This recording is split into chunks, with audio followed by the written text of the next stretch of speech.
कि कैसन बाटे लक्ष्मण देवरबा, कैसन प्रभु जी मोर।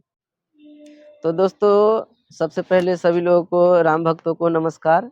दोस्तों, आज एक गाना मुझे याद आया है, तो मैं वो गाना गाने जा रहा हूँ। ये गाना है अशोक वाटिका का। जब हनुमान जी सीता माता को ढूंढते ढूंढते अशोक वाटिका पहुँचते हैं और सीता माता से दर्शन होती है, सीता माता से पहचान होती है कुंडल दिखाने के बाद। तो फिर हनुमान जी से सीता माता संदेश में क्या पूछते हैं, अब हम सुनाने जा रहे हैं।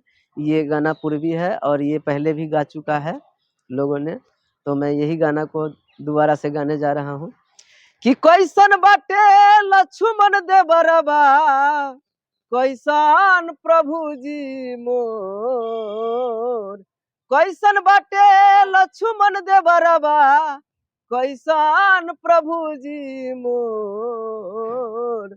पूछतारी सिया हो मैया, पूछतारी सिया हो मैया, गिरता नैना से लोर। पूछतारी सिया हो मैया, कि रोज रोजे रावण आके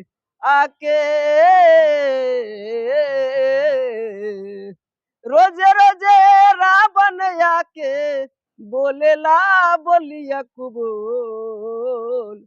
रावण के बोली से हमके, रावण के बोली से हमके धर के लछतिया मोर।